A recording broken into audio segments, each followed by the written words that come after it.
मेरे साथ जोर से बोलिए, भारत माता की। क्यों भाई? अरे यार तुम क्यों इतना वो कर रहे हो? क्यों भाई? देपालपुर वालों की आवाज को क्या हो गया है? 24 में मोदी जी को प्रधानमंत्री बनाना है या नहीं बनाना है? यहां 3 दिसंबर को भाजपा सरकार बनानी है या नहीं बनानी है? तो मेरे साथ दोनों हाथ उठाओ, उठाइए दोनों हाथ, विजय के विश्वास की मुट्ठी भींचिए और प्रचंड आवाज से बोलिए, भारत माता की। और आज जिनको जिताने के लिए मैं आज देपालपुर में इतनी दूर से आया हूं, ऐसे हमारे प्रत्याशी मनोज निर्भय सिंह जी, जोर से ताली बजाओ। और आज के कार्यक्रम में आए हुए प्यारे भाइयों बहनों माताओं और मेरे जिगर के टुकड़े जैसे युवा मित्रों, आप सभी को नमस्कार। मित्रों, कल दीपावली है। अरे यार सुनो, अब कल दीपावली है। कल दीपावली में मैं मध्य प्रदेश की और देपालपुर की सारी जनता को हृदय से शुभकामनाएं देना चाहता हूं। कल धनतेरस थी, आज रूप 14 है और कल दीपावली है। मुझे बताओ देपालपुर वालों, दीपावली में पटाखे जलाओगे क्या? पक्का जलाओगे? मगर देखो भाई, इस बार 3 बार दीपावली मनानी है। सब हाँ बोल देते हो, मगर क्यों ये तो पूछते नहीं हो। बताऊं मैं? देखो, पहली दीपावली कल दीपावली के दिन कल मनानी है। दूसरी दीपावली 3 दिसंबर को कमल फूल की सरकार बनाकर मनानी है। और तीसरी दीपावली 22 जनवरी को अयोध्या में प्रभु श्री राम के प्राण प्रतिष्ठा में मनानी है। तीनों दीपावली मनाओगे? माताओं, भाइयों और बहनों, युवा मित्रों, 550 साल से प्रभु श्री राम राह देखते थे कि कब उनको, जहां उनका जन्म हुआ था, वहां भव्य मंदिर बनेगा। 70 साल से कांग्रेस पार्टी, एक कमलनाथ और दिग्विजय की पार्टी 70 साल से राम मंदिर को अटका रही थी, भटका रही थी, लटका रही थी। मोदी जी आए। मोदी जी ने 19 में भूमि पूजन भी किया और 22 जनवरी 2024 को प्राण प्रतिष्ठा भी मोदी जी कर देंगे। मेरे युवा साथियों, जब 14 से 19 में भाजपा का अध्यक्ष था, तब ये राहुल बाबा जो है ना, राहुल बाबा जानते हो ना? जानते हो ना भाई? अरे यार, राहुल बाबा ठीक है। और राहुल बाबा मुझे कहते थे, मंदिर वहीं बनाएंगे, तिथि नहीं बताएंगे। आज मैं देपालपुर में बाबा महाकाल की धरती पर कहकर जाता हूं, राहुल बाबा कान खोलकर सुन लो, 22 जनवरी 2024 को मोदी जी वहां प्राण प्रतिष्ठा करने वाले हैं। और आज हमारे राष्ट्रीय अध्यक्ष जी ने घोषणा पत्र जारी किया है और वो घोषणा पत्र में आप लोगों को दर्शन करना है ना, रामलल्ला का करना है ना, खर्चा होगा ना, मगर मत करना। 3 दिसंबर को सरकार बना दो। हमने घोषणा की है कि मध्य प्रदेश के सभी लोगों को बारी बारी रामलल्ला का दर्शन मध्य प्रदेश सरकार करा।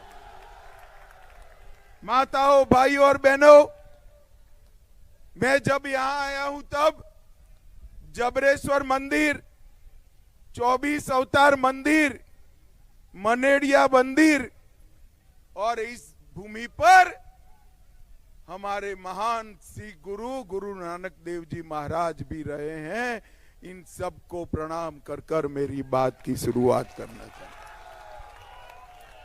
हूं। भाइयों और बहनों, आप 17 तारीख को जब वोट देने जाएं तब एक बात याद रखना कि मनोज निर्भय सिंह को विधायक बनाने के लिए वोट नहीं देना है।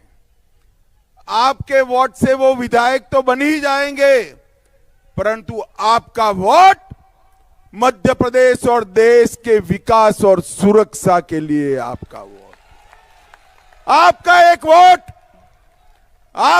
वोट मध्य प्रदेश में सरकार बनाएगा। बीजेपी की, मोदी जी की डबल इंजन सरकार बनेगी और वो डबल इंजन सरकार मध्य प्रदेश को बंटाधार जो बीमारू राज्य छोड़कर गए थे, 18 साल में शिवराज जी ने बेमिसाल किया और अब डबल इंजन की सरकार उसको बेस्ट मध्य प्रदेश बनाने का काम करेगी।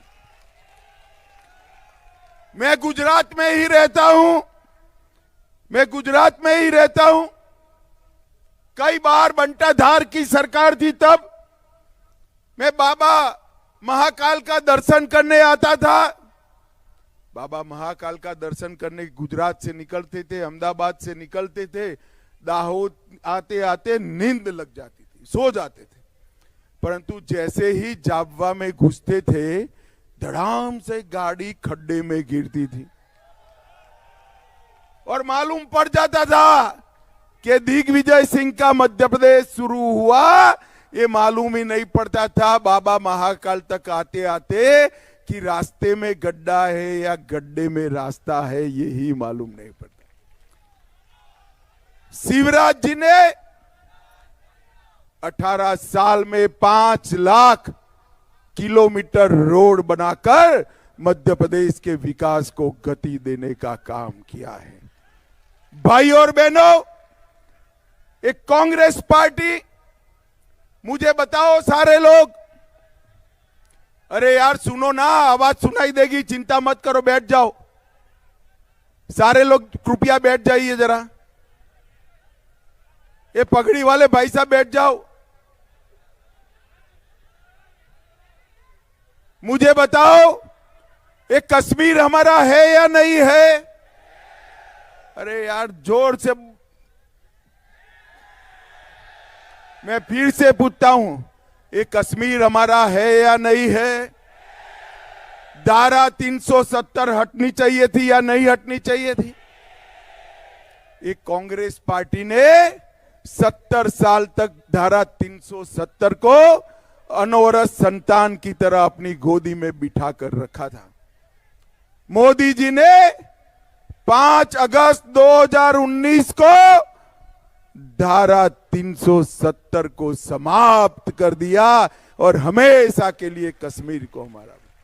ये राहुल बाबा, जब मैं बिल लेकर पार्लियामेंट में गया तो राहुल बाबा कहते थे धारा 370 मत हटाओ।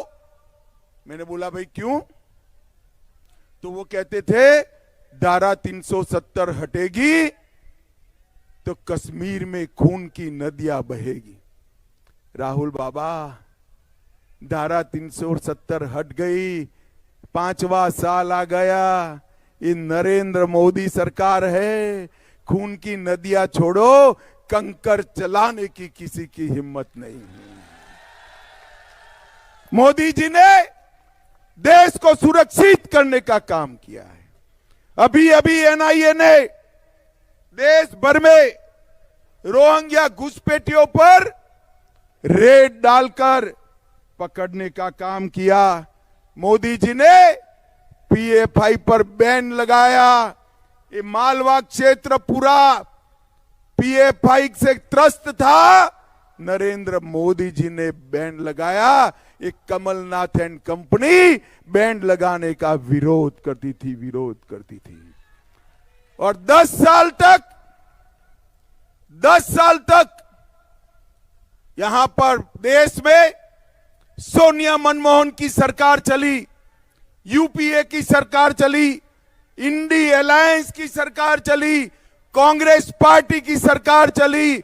और 10 साल में आए दिन पाकिस्तान से आलिया, मालिया, जमालिया घुस जाते थे और बम धमाके कर भाग जाते थे, मगर मौनी बाबा का मुंह नहीं खोलता था।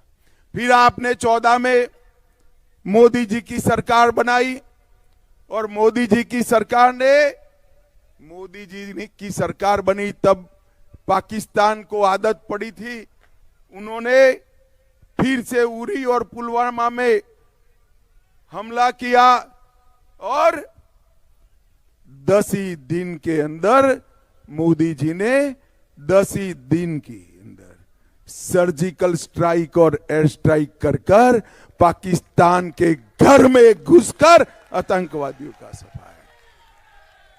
मित्रों, कांग्रेस पार्टी न देश की सुरक्षा कर सकती है, न देश को समृद्ध कर सकती है।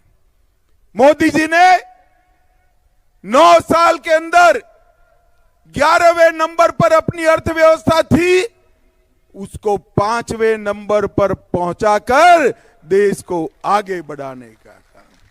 मोदी जी ने G20 समिट के अंदर दिल्ली डिक्लेरेशन को स्वीकार कराकर देश दुनिया भर के राष्ट्राध्यक्षों को महात्मा गांधी की समाधि पर ले जाकर मोदी जी ने राष्ट्र का सम्मान बढ़ाने का काम किया है।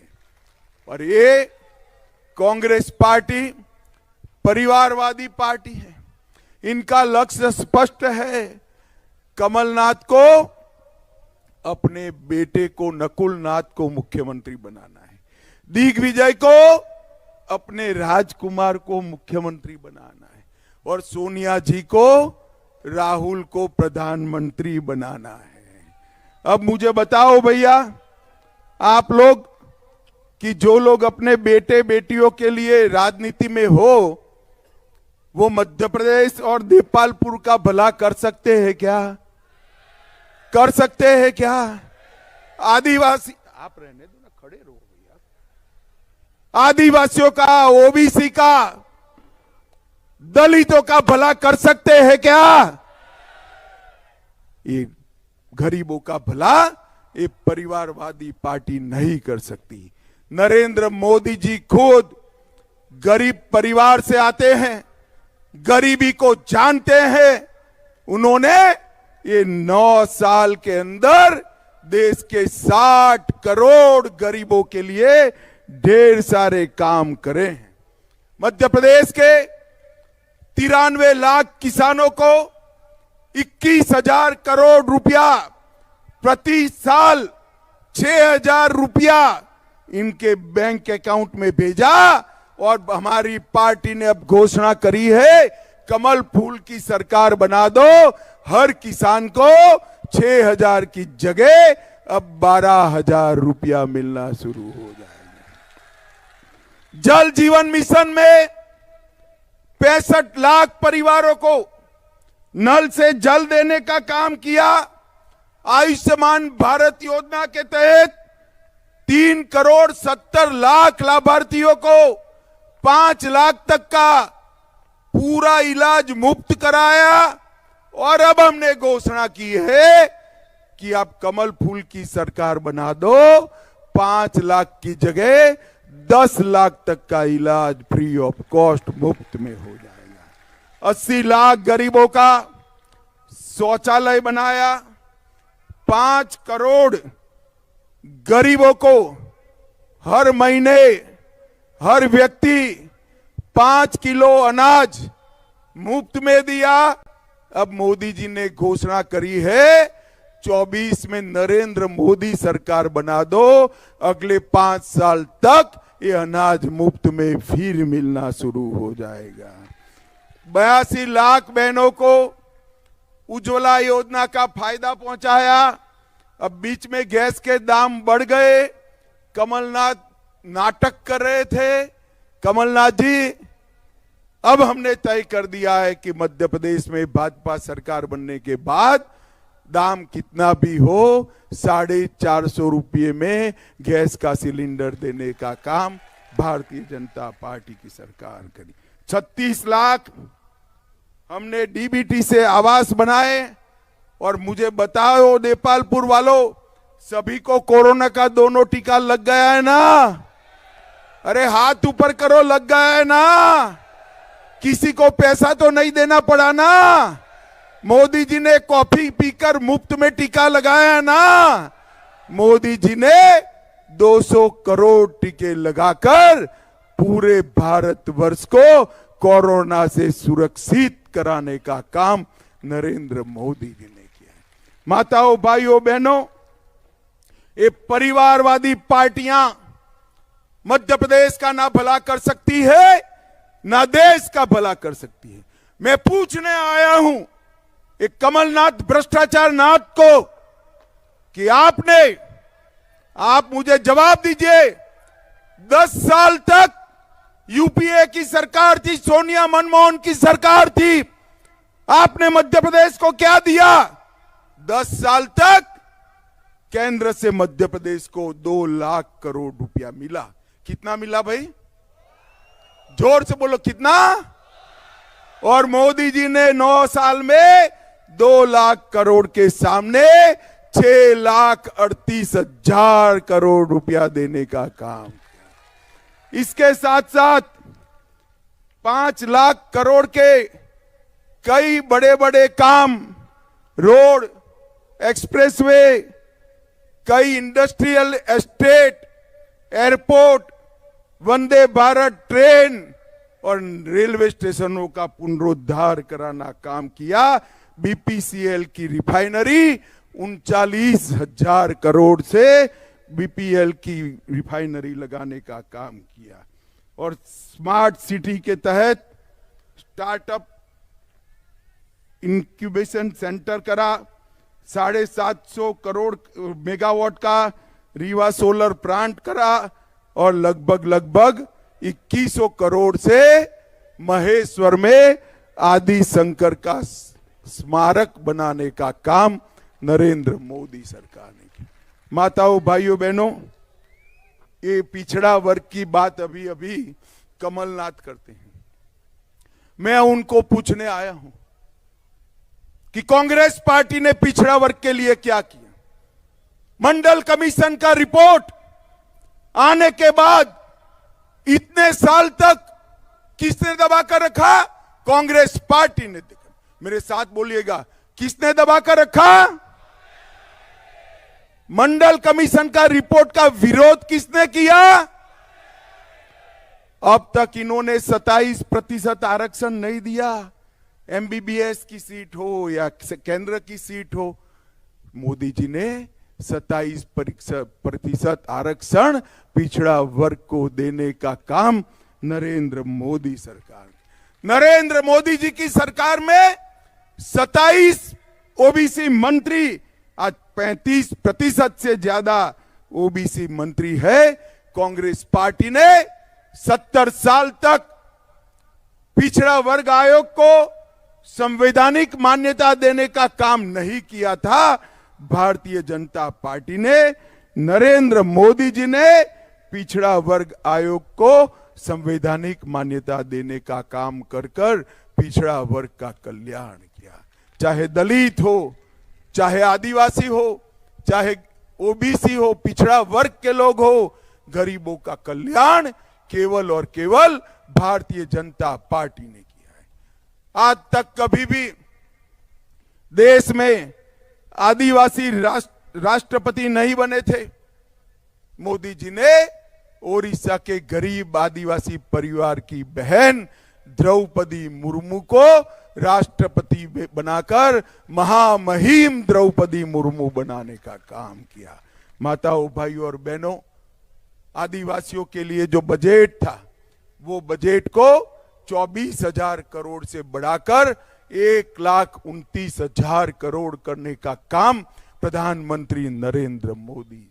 हमारे गुजरात से, ये अमित ठाकरे भी गुजरात से आते हैं।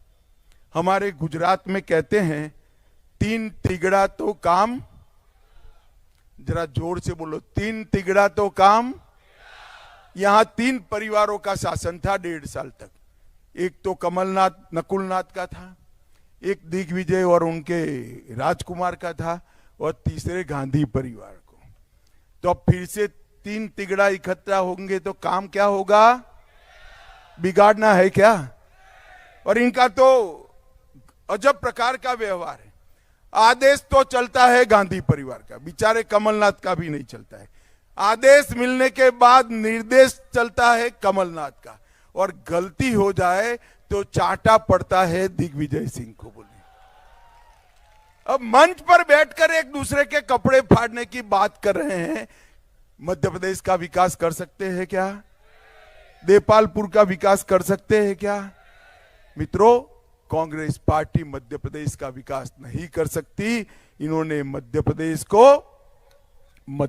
को बीमारू राज्य बनाया था। भारतीय जनता पार्टी ने बेमिसाल राज्य बनाया, और मैं फिर से कहता हूं, 17 तारीख को कमल फूल को मोदी जी को आशीर्वाद दीजिए। हम बेमिसाल मध्य प्रदेश को बेस्ट मध्य प्रदेश बनाने का काम करेंगे। माताओं, भाइयों, बहनों, मुझे बताओ, मुझे भी कल दीपावली में गुजरात जाना है, देर हो रही है। अब बताइए, 17 तारीख को कमल के निशान पर बटन दबाओगे क्या? मुझे कम सुनाई पड़ता है, जोर से बोलो, दबाओगे? हमारे भाई मनोज निर्भय सिंह को जिताओगे? भाजपा सरकार बनाओगे? 24 में फिर से एक बार नरेंद्र मोदी जी को जिताओगे? तो मेरे साथ दोनों हाथ खड़े करें सभी लोग। बाहर पंडाल के बाहर खड़े अंधेरे में वो भी खड़ा करे, और प्रचंड आवाज से बोलिए, भारत माता की, भारत माता की, भारत माता की, वंदे वंदे वंदे